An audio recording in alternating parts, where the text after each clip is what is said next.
Trump. I'm with the Homewood-Flossmoor Chronicle. Welcome to Meet the Candidates, our interview series with the people who will be on the ballot on April 1st. Today we're talking with Phil Lee, who is running for the Flossmoor Board of Trustees. Phil, welcome. Thank you for being with us. Good to be here. All right, we want to start with the easy one. All right. Why did you decide to run for the board? Why did I decide to run to the board, for the board? Well, I think the main reason was because of the dialogue that I was already having with the mayor and a lot of the trustees. And that was fortunately because of a lot of the work that I had been able to do for the village in the past.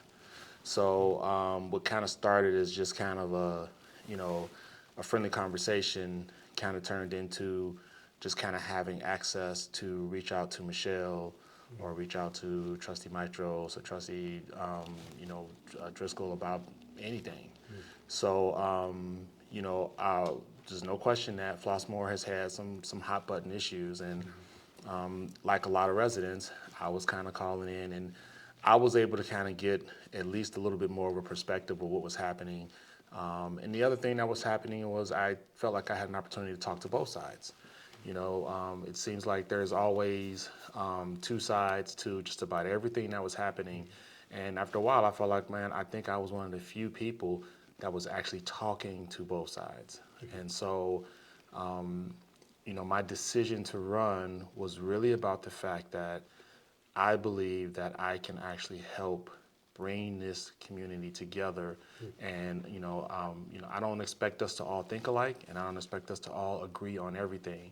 But I think there is a way that we can come together, whether we agree on something or not, to kind of move forward as far as a community. So That's one thing I noticed covering some of those controversial issues in 2024 is that there were people observing that they felt a divide they hadn't felt in Flossmoor before, and they were concerned about it. I think a lot of people want to bridge that divide. What does it look like to kind of bring people together who have been on different sides now on some contentious issues? Do you have ideas for how to make it happen? I think the main thing is just kind of getting people together. I talk to one side and then I'd go talk to the other side. And I think for me, I was getting a perspective that the other sides weren't getting. And I think the main thing is sometimes it's easy for us to kind of not like when somebody just disagrees with us or doesn't see it our way. But it's pretty amazing how when you are actually talking to someone and you are able to give them a different perspective. And from that perspective, sometimes they'll just say, well, I still disagree or I still believe what I believe. But, it gets to a point where when you are kind of having a disagreement with somebody, sometimes it doesn't always end the way you want it to end, but at least it should end where, okay, I can still agree to disagree, but I can still respect you and I can respect your decision. So, as I was kind of going back and forth and talking to, a lot of different people and just kind of getting a perspective, because, for me, a lot of times there's a majority belief and there's the minority belief about a subject. And, it's hard to kind of know where everybody stands until you know, like, where the village is. Is the village primarily in disagreement or primarily in agreement of this point? So that was kind of the main thing, And so ultimately, sometimes we get to a point where we're disagreeing about something and we're not even talking about the X's and O's of what it is. So, there have been times when I've reached out to Michelle and was like, I don't understand why we're doing this. And after talking to her, it's just like, oh, well, I guess based on what you just enlightened me on, it makes sense that you might have come to that decision. So, that's sometimes the way it is. And then there have been times when it's just like, I still don't understand. But I think the main thing was I felt like I was able to have some really difficult conversations with people about difficult decisions that were made. So I feel like I can just continue to do that. So it sounds like you value conversation as a main way to bridge divides. People listen to each other and Yes. at least understand whether they agree or not. Yes. Yeah. That relates to it like a kind of a larger project of community and village communication and engagement, like more broadly than individual conversations. I know the village works hard to get information out. You know, they have a staff member who's on social media, they're on the website, you know, they send out emails and work pretty hard at it. And yet, during the controversies, there were still people who didn't feel like they had been included or didn't get the word. And so that's always a big challenge. I mean, it's not an easy one to solve, but I didn't know if you had ideas for what else the village could do or what they could do differently to bring more people into those conversations and into the information loop. Yeah, so, you know, for me, I think it's easy to say that, you know, well, we should kind of be a little bit more forthcoming about what our intentions are. So, you know, that's an easy thing to say. A lot of times when you get into some of the situations that we've been in, you know, sometimes once lawyers get involved, the first thing a lawyer is going to tell you is shut up. So, like, there's a lot of reasons why I think a lot of groups and a lot of people will take that position. But I think for me, you know, when it comes to like those moments when we kind of have to have those like difficult conversations, the one thing that you don't want is you don't want to feel like as a resident something is being held from you. So, you know, I know that like, for example, the retention pond, you know, I don't think most people know how many phases were in total and what point we are in that phase right now. I know there was Berry Lane and then there was retention pond, but there's multiple phases. And, you know, it's funny because I've had an opportunity to kind of talk to Michelle about that. And, you know, she's explained to me all of those phases. And it's just like, it's like, I don't think everybody knows like what this whole plan was going to involve. And the fact that like, we're only like halfway through what this is. So, you know, finding ways to do that. And I think because I am in advertising and I am in marketing, you know, I could easily say there should be a video to talk about, you know, what those phases are. 1 was Berry Lane, 2 was a retention pond, 3 was connecting retention pond to Butterfield Creek. There's multiple phases, and I think sometimes the easiest way to explain that is to just basically create a video that would explain that so everybody can watch it and everybody can see it. So like, I think a big part of what I would like to bring to the village is not just communication, but communication in an audio-visual manner that people can understand. The reality is the people in this village get up and go to work and I try to provide for their families. And they, unlike a trustee or some people who are really involved with this community, are not going to spend 2 or 3 hours reading every article and reading every message from the village. So like, I hate to say it, but there's a way that oftentimes from a marketing standpoint, we expect people to go to that place and get that information. And the reality is that information should just be able to come to your phone and you just hit the link and there it is. So for me, a big part of what I want to bring to the village is that type of marketing. So That's you look at the popularity of YouTubers out there. That may be a way to reach people that aren't being reached. Right? not only is it a way to reach people, but a lot of people are still believing that all YouTube is that Gen Z generation or that millennium generation, and we're not really watching that. But the reality is, most of the people who watch YouTube are not just the young crowd. It's everybody. YouTube is the #1 streaming service for everything.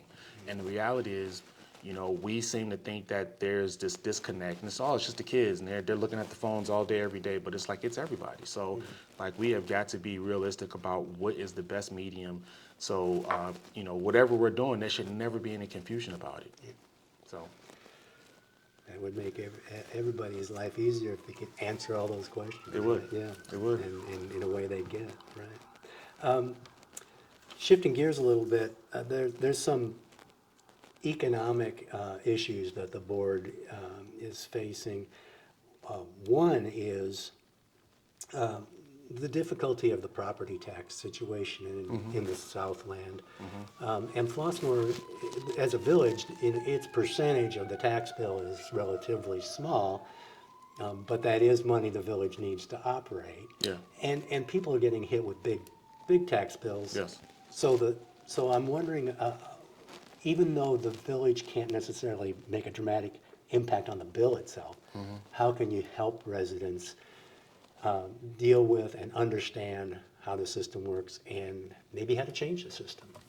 I remember not too long after I moved to Flossmoor in 2012, and I remember I went to the Rich Township Assessor's Office just to figure out how to kind of combat, like, my tax, because there's a way you can kind of, challenge it and get. And I went, and I can't remember who the assessor was, but it was somewhere like pretty far up on like Governor's Highway. And so I'm at this assessor's office, and it was really helpful. And the Rich Township assessor at the time, he had the forms, and he had people there to actually help you fill out those forms. So yes, there might not be like a magical thing that can be done to lower taxes, but obviously you can go in and you can figure out how to fill out that form and reassess and get the comps in your area. So I'm sure that there are ways, and this is like, for me, I felt like I would have never really been able to do it myself. And, obviously there are always companies that will drop letters in the mail about how they can lower your taxes, but not only are they lowering your taxes, but they're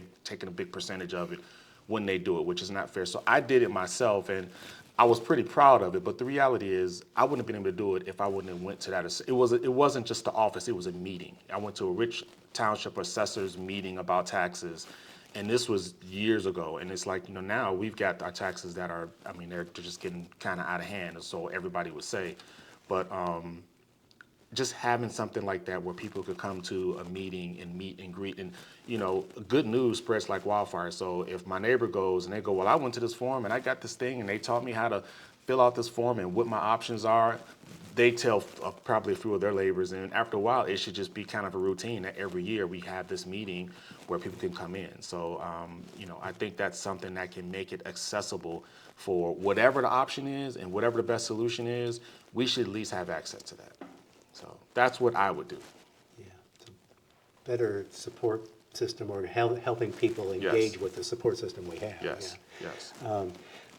A kind of a related issue is economic development, because part of the reason that residential property taxes are so high is that we don't have a strong enough commercial base to help relieve the Yes. pressure, right? And I know Yes. that the village is, in fact, working hard to Yes. address that problem. Yes. I was wondering if you had thoughts about the direction the village is going now with trying to attract new business to town, and whether that's a good direction, or whether there are other things you'd like to see done to build up that commercial base. I think what's happening now is really good. I think the concern is when I look around at surrounding communities, Flossmoor is very unique in the fact that we have an amazing housing stock, we have an amazing community. Flossmoor is not Orland Park, Flossmoor is not Homewood when it just comes to all of the things. So the reality is if I want to go somewhere and I need something, there's a good chance I'm probably going to have to leave Flossmoor. I'll obviously go to Meyer, but like I'll also go to Waltz. And I think one of the things that's unique about, because we share a school district, I'm more vested in spending money, if not in Flossmoor, in Homewood, because I know that money that I spend in Homewood is still going to come back to the Homewood-Flossmoor School District. But at the end of the day, I think we have to be careful to not want to rush into getting businesses here just for the sake of lowering taxes. Because what we'll have businesses here that are not conducive to the Flossmoor way. Flossmoor doesn't really, we're not just going to pick up like a discount store or just a repair shop just for being a repair shop. Every inch of Flossmoor is amazing, and every business in Flossmoor is actually amazing. And I feel like we have to protect that. So at the end of the day, I know we're being sometimes impatient about wanting more business here, but we have to be very critical about what kind of businesses we're going to let in here. Because once you if you drive around right now and you look at strip malls, you probably don't pay attention to it, but half of the strip malls that you drive past are basically at maybe 60% capacity. 60% capacity. What I would rather have is what we have right now before I would build a strip mall or a business that's gonna look like an eyesore just because it's half empty or the business isn't there, or it's one business this year and then 2 years later it's another business, and 2 years later it's another business. And I hate to say it, but we have to be realistic about where retail is heading. You know, retail is declining like never before. The one thing we don't want in Flossmoor is some distribution building. So in my humble opinion, I think what we're doing right now, we're actually going out and we're doing a lot to attract new business. And I think what we've done before was just really nothing. So at least there's a concerted effort to bring business to Flossmoor, but at the same time, I'm not going to be happy if we just build anything in the village of Flossmoor. And the same goes for, like, I'm not a huge fan of just building apartments just because, oh my God, we can put like 40 units in there and that would be great for taxes. And it's like, then the apartments become an eyesore. So, like, again, what I love about this community is just our beautiful housing stock. And when you think about all of our businesses look pretty amazing. I don't want to look up in 20 years from now and it's just like we got this building or this infrastructure that is just an eyesore because we were trying to lower the taxes. Because at the end of the day, like, the one thing that makes Flossmoor special is just the way this community is laid out and the way it works. And I hate to say it, but this is a residential community. It's not a community that's going to be like, again, we're not going to be Tinley. We're just not going to be. We're not going to have we're not going to have 4 or 5 grocery stores and 4 or 5 of everything. Like, and so, like, unfortunately, when I moved to Flossmoor, I knew what I was moving into, and I knew that, like, if I need a wrench, I got to go to Home Depot or Menards. That's the reality. Like, it's not going to be here. So I kind of feel like as a community, we are in a really good place. And I think there's a lot that we can do to improve. We got a lot of lots here that have room for expansion. But, like, I just don't want to get like the typical discount store. And the reality is, when you are a building owner, when your building lays vacant, you'll take anything because the taxes are never going to stop coming. So, we just have to be really careful about what we're going to bring into the village of Flossmoor. Good point. And that you mentioned that the businesses that we have in Flossmoor now are good businesses. Good businesses. Fits with the community, right? Good businesses. And you also mentioned another reality, which is that retail is really tough Yes. these days. Yes. Online sales have grown so massive that it's difficult for the small businesses to Yes. thrive. I was wondering if you had thoughts about, I mean, there's limits to what the village government can do to support small businesses, but are there things you think of that could increase the chances that they'll thrive and stay in Flossmoor, especially downtown and Flossmoor Right. Commons being the Right. two most Right. likely spots? I think that the other thing that is unique about Flossmoor is Flossmoor is just full of very successful professionals in all walks. And I know it's something that has never been done, but I would be totally fine if we could find a way to basically have the village partner with some residents and get something. And in a perfect world, whatever that business would be, that business would only basically hire and employ kids from HF. I think we can run a business like that. And what would be good about that is now all of these kids that are at that business are not just doing the work, but they're learning how to run a business. So, I'm a huge fan of doing something that has never been done before. And I feel like this village could actually invest in its own businesses. And most municipalities say, no, that's not what we do. But it's just like, why not?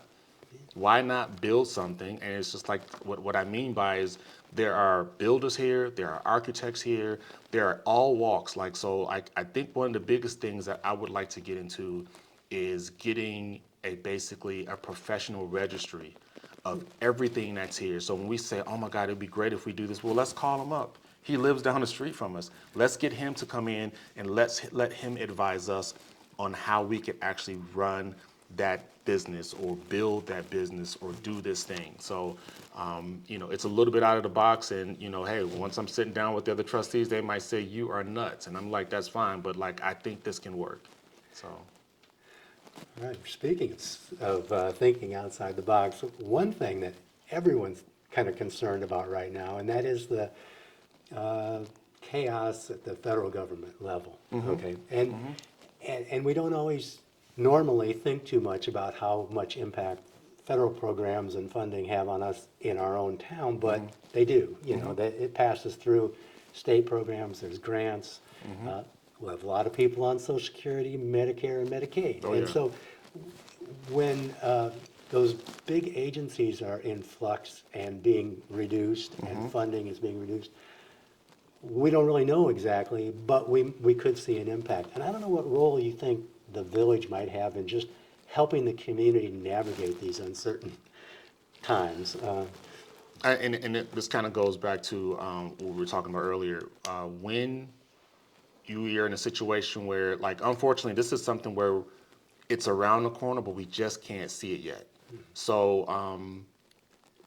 what can we control right now? Well, we can do, like we were just talking about earlier, we could actually basically set up where people can come in and we can all talk about Social Security. I'm not a professional on Social Security, but I'm assuming there might be someone here in town that might know about that. And just be able to sit down and say that, okay, if this happens, this is what's probably not going to happen to your Social Security. Because right now we're just operating off of fear. And that fear might be legit. Like, I mean, there are a lot of really good government programs that we have come to rely on, and we never thought we'd have to wonder whether we're going to actually get a return on that. I think my personal opinion is it's really unfair that you've invested into a program for your retirement and now you're not going to get it. But all we can do right now is get together and talk about it. And I think there would be an opportunity to get some more information and get some facts about what's going to happen. But right now it's a time that it's something that creates a lot of fear, and we just don't need that. So coming together, because I'm assuming there's somebody that knows that no matter worst case scenario, you're going to have 3 years or something like that. So let's just kind of figure out by coming together and getting people, because I mean, for me, I know marketing. If there's something I don't know, I'd love to talk to somebody that knows more about it than me. I like it when I'm not the smartest person in the room. So, yeah. Getting back to conversations, helping people understand, and that reduces the fear, at least if you know what's going on. Right? Yes. Well, we've kind of covered most of the issues that I intended to bring up. I wanted to let you finish the conversation by letting me know if there are things that we haven't talked about that you think the community really need to know about what you would bring to the board. We got to talk about race. All right. We got to talk about race. Go. Race is something that has come up in this election, and I don't know if it's ever come up before like it's come up in this election. Again, I don't know what the solution is, but I think at some point we have to come together and talk about race. There's some amazing things that pretty much separate the village of Flossmoor from other villages. I think one of those things is the fact that a lot of communities that were primarily or majority white in the 70s and 80s and 90s, they started to become very black. A lot of black people who were moving from the city of Chicago or from the south side of Chicago were moving out here. And I mean, it's just amazing that, I grew up in Markham, an all black community, and went to Marion. And so my high school was majority white. And just watching how Matson, Olympia Fields, Flossmoor, like these communities went from majority white to now it is probably majority black. And the reality is the one thing that I think sets Flossmoor apart from a lot of the other communities is Flossmoor had probably less white flight. The white residents in Flossmoor said, we love our house, we love our housing stock, we love this community, and we're not leaving. So now there are a lot of black people in Flossmoor, and you can actually see that this is not something that has happened. This happens all the time, where if a community goes from majority white to majority Hispanic or majority white to majority Indian, you're going to expect that majority now, that new majority, to want a voice. So right now we basically have a lot of black people in the village of Flossmoor, and they want a voice. And that is normal. So right now, we gotta just talk about, and ultimately, it's just getting us all together so we can talk about what our issues are. Because, I mean, you know, it's not about what the reality is, it's really about how people feel. If people feel like there's some racism going on in Flossmoor, then we have to address that, because you can't just tell them, no, it's not. So, I mean, for me, again, I don't know what the solution is, but like, again, it just all comes back to dialogue. It all comes back to dialogue. So I'd love to just kind of get a group together and let's talk about race and just let people talk about how they feel. And, you know, I've talked to black residents who feel that, and I've talked to white residents who have been here for 50 plus years, and they say, I don't know why this is happening now. This has never happened before, and what is the deal, and how can we get back to a point where we're not talking about race? So, you know, it's a reality. All right, thank you, Phil. There's one more thing I want to talk about. Yeah, go ahead. Okay, so again, from a marketing standpoint, we had an amazing business in the village of Flossmoor. It was BMO Harris Bank, right on the corner of Sterling and Flossmoor Road, right in our downtown area. And, you know, I'm always asking, like, what is going on with that building? What is going on with that building? And, you know, sometimes there's really nothing you can do. Like, they own it, they've been paying a lease on it, their lease is not up to like 2028. And it doesn't look like there's any intention to do anything with that space. And, you know, again, it's a bank. Banks kind of have the resources to just sit on something as long as they want. As a trustee, I would like to do more to push BMO Harris Bank to do something with that business, or let the village do something with that business, or let another business sublease that unit so we can do something with that business. And then from a marketing standpoint, I'm adamant that, like, that to me is just low-hanging fruit. Now, at the end of the day, we just got to ask, is BMO Harris going to be a good neighbor, or are they not going to be a good neighbor? But you're not being a good neighbor when you just let a building sit vacant. You're just not. So, you know, I think a lot of times people want to know, what am I running on, and what is my expertise? My expertise is basically branding this village. And at the end of the day, I know for a fact that when it comes to the entire Southland, Flossmoor is the place that people would like to live in more than most of the communities here. So, like, we've had some issues, we've had some challenges, but let's never get it twisted. This is an amazing community. And one of the things that I like the most about this community and all of the stuff that's happening is our community engagement. I honestly feel like if the things that were happening in Flossmoor were happening in other communities, you would hear nothing about it, or you wouldn't hear nearly as much about it. So whether something is good or whether something is bad, the residents of Flossmoor are going to show up and they're going to make it known that they are not happy. And what I love about that is it is just community engagement. We have a high bar when it comes to our schools. We have a high bar when it comes to our safety. We have a high bar when it comes to this community. And at the end of the day, sometimes we have to take a step back and realize that a lot of the issues that we're having, we're just having them because the people in this community are not going to allow things to go bad. We are going to come out and we are going to represent our feelings and our passions. And if there's something that we don't like, we are going to take it to the village. And so sometimes I've had to say that this is a good thing.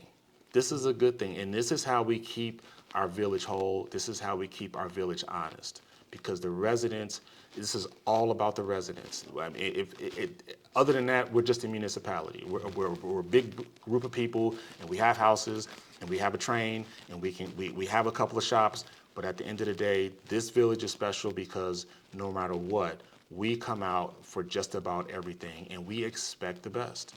So I know a lot of people are not happy about a lot of things, but I'm happy to just see the community engagement, because this is the way our government is supposed to work. And we don't have to push, we don't have to get people to come out. They just come out because they want the best for Flossmoor. So, magic solution. That's great. But, you know, I think that if we all just kind of have respect for each other, because, you know, there's nothing worse than when you live in a community that is just one-sided. Yeah. And, you know, sometimes if you are not exposed to another race, it would be harder for you to understand that other race. You know, if when that black person is your neighbor, it's totally different than the experience of only seeing black people on television or only hearing about black people in the news. Like, you know, Exactly. just getting to know somebody. And I feel like there's a humanity that we lose. And when you lose your humanity, there's room for racist views to come in. So Exactly. hopefully just getting together and kumbaya can help.